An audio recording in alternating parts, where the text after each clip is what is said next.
بالله من نفسي ومن الشيطان اللعين الرجيم بسم الله الرحمن الرحيم وبه نستعين وصلى الله على سيدنا وحبيبنا وطبيب قلوبنا أبي القاسم محمد اللهم صل على محمد وآل محمد وأهل بيته الطيبين الطاهرين اللهم صل على محمد وآل محمد وعجل فرجهم.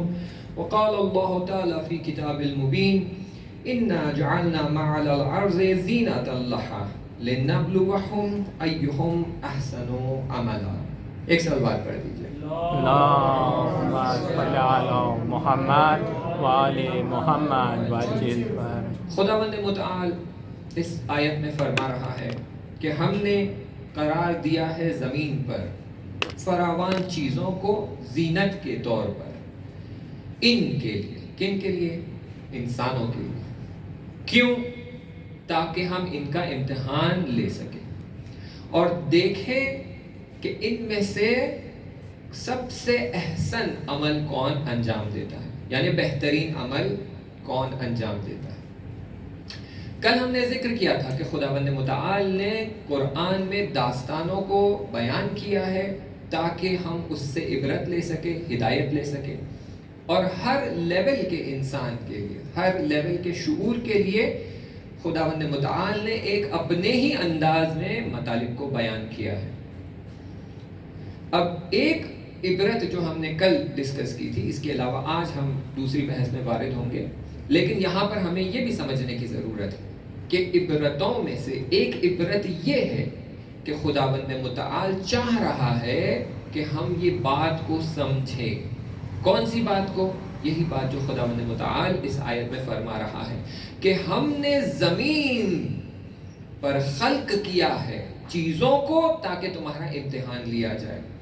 یعنی ان داستانوں کے ذریعے خداوند متعال ہمیں سمجھانا چاہ رہا ہے کہ انسان کی خلقت امتحان کے لیے ہے، بنایا ہی گیا ہے تمہیں امتحانوں کے لیے. کیوں امتحان کیوں لیا جائے گا؟ یہ جب ہم داستان دیکھیں گے تو بات سمجھ میں آئے گی. داستان سے ہمیں سمجھ میں آئے گا کہ کیوں امتحان لینا ضروری ہے خداوند متعال کے. لیکن بات بہت واضح ہے کہ خداوند متعال فرما رہا ہے جو ہم نے کل ڈسکس کیا، ہم نے آپ کے لیے قرآن بھیجا ہے، اس میں ہدایت ہے آپ کے لیے، اور اس داستانوں کے ذریعے ہم آپ کی ہدایت کرنا چاہ رہے ہیں، اور انہی داستانوں کے ذریعے آپ کو بتانا چاہ رہے ہیں کہ آپ کا امتحان لیا جائے گا. اب آئیے تاریخ میں آپ دیکھ لیجئے، جناب آدم علیہ السلام سے لے کر جناب نوح علیہ السلام، جناب ابراہیم علیہ السلام، جناب سلیمان علیہ السلام، جناب عیسیٰ علیہ السلام، جناب موسیٰ علیہ السلام، جناب یعقوب علیہ السلام، جناب رسول خدا صلی اللہ علیہ وآلہ وسلم، اللهم صل على محمد وآل محمد وعجل. تمام انبیاء کا امتحان لیا گیا، بلکہ پیغمبر سے خطاب کرتے ہوئے کہا گیا کہ ہم نے کسی انبیاء کو نہیں چھوڑا، سب کا امتحان لیا ہے. اور انسانوں سے خطاب کرتے ہوئے کہا گیا ہے کہ ہم نے تو انبیاء کو نہیں چھوڑا، ان کا بھی امتحان لیا. تو تم کیا سوچتے ہو کہ ہم تمہارا امتحان نہیں لیں گے؟ تو تمہارا بھی امتحان لیا جائے گا، اور یہ امتحان کے مراحل ہیں. امتحان کے مراحل ہیں. کبھی ہم یہ سوچتے ہیں کہ جیسے ہی امتحان ختم ہو گیا، امتحان پاس کر لیا تو پھر آرام سے بیٹھ جاتے ہیں کیونکہ پاس ہو گئے، نمبر مل گئے، اب کیا کرنا ہے، اب ریلیکس، چھٹی مناتے ہیں. لیکن حقیقت ایسے نہیں ہے. آپ دیکھیں، یونیورسٹیز میں دیکھیں، اسکول میں دیکھیں، کالجز میں دیکھیں، جب آپ ایک لیول کا امتحان پاس کرتے ہیں تو پھر آپ کو اگلے لیول کے امتحان کے لیے تیاری کرنی پڑتی ہے، اور اگلے لیول کا امتحان اس لیول سے کافی سخت تر ہوتا ہے. آپ نے 8ویں پاس کر لی تو 9ویں کا امتحان سخت ہے، 9ویں پاس کر لی تو 10ویں کا امتحان اور بھی سخت. تو جیسے جیسے آپ آگے بڑھتے جائیں گے امتحان کی سختی بھی بڑھتی جائے گی. تو یہ نہ سوچے کہ جب خدا کی راہ پہ نکل پڑے ہیں تو آسانی ہماری طرف آئے گی، نہیں، سختیاں آئے گی.